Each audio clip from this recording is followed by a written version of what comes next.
Quando foi a última vez que você se olhou no espelho e fez um elogio?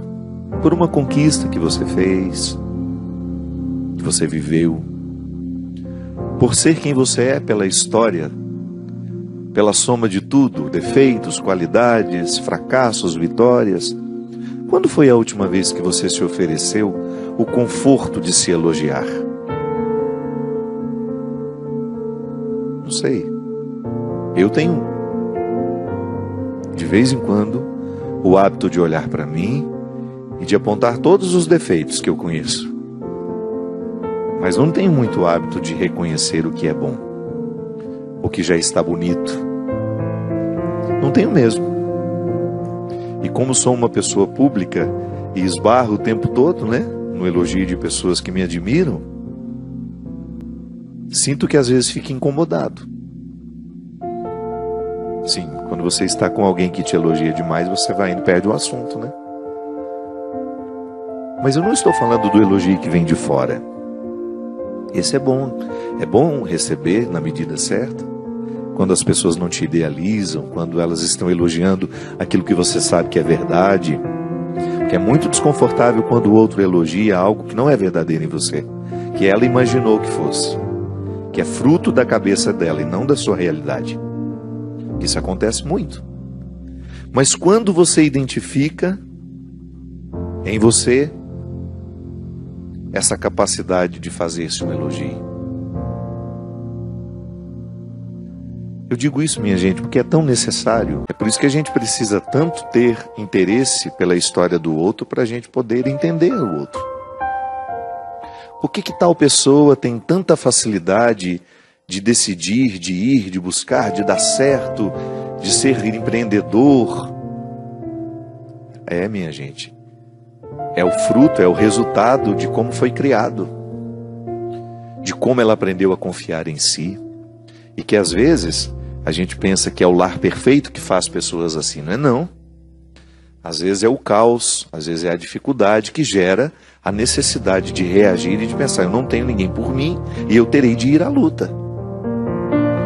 Também tem gente que reage contrário, ela foi completamente desprezada e a gente espera que aquela pessoa vá viver vítima a vida inteira e de repente não. Ela toma consciência da sua própria história, descobre que ela pode, que ela vai buscar aquilo que não trouxeram para ela. Claro, e aí pode ser uma pessoa rancorosa, pode ser uma pessoa egoísta, pode se transformar numa pessoa mesquinha, que quer tudo para si. Mas dá uma olhada no passado das pessoas e você vai entender um pouquinho por que elas são assim hoje. O resultado da vida está aqui. O Fábio, que nasceu lá na cidade de Formiga, Minas Gerais, que cresceu lá na rua Marciano Montserrat, que teve os irmãos que teve, os tios, os vizinhos, o pai, a mãe, os avós, todo mundo me influenciou. A escola que eu frequentei, os professores que passaram pela minha vida, os amigos, os coleguinhas de escola que tiveram influência sobre mim, tudo isso está aqui, registrado dentro de mim. E é este homem que precisa olhar no espelho e de vez em quando elogiar-se. Como uma forma generosa, de agradecer tudo aquilo que nós conseguimos alcançar. Esse ser humano que você é, que tem uma história que muita gente desconhece, que às vezes até você desconhece. Sim, só que talvez você aí esteja me ouvindo, não tenha sido biografado como eu fui, não tenha tido a oportunidade de alguém pesquisar a sua história. Mas por que você não faz isso? É uma forma interessante de você chegar ao entendimento daquilo que hoje pode ser que no seu comportamento, no seu temperamento lhe prejudique. Naquilo que você hoje ainda não sabe lidar. Naqueles impasses da personalidade que se tornam obstáculos para uma boa convivência.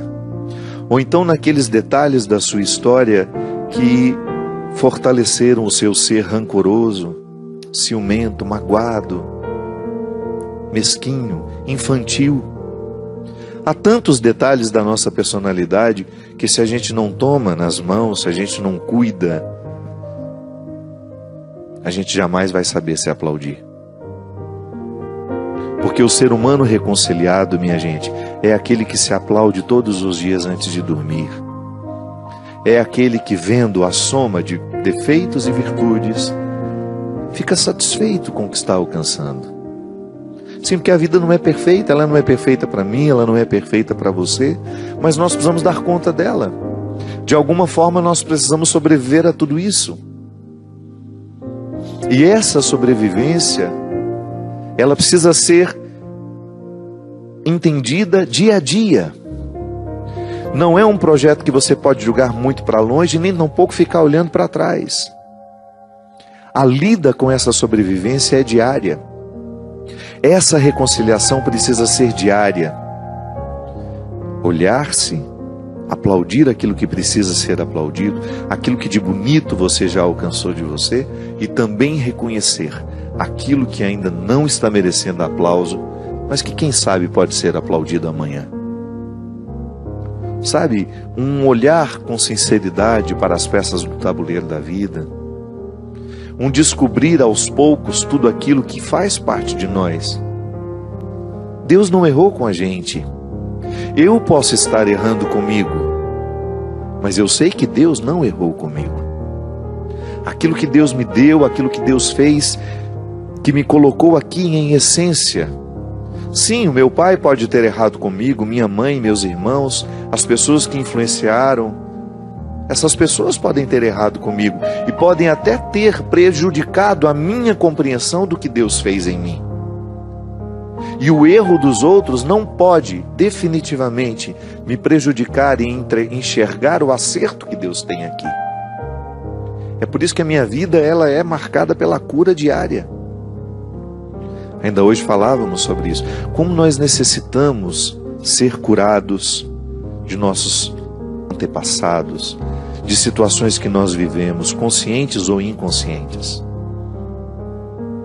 Para que a gente olhe para o resultado que está aqui, hoje, nesse dia, nesse horário, e você tenha condições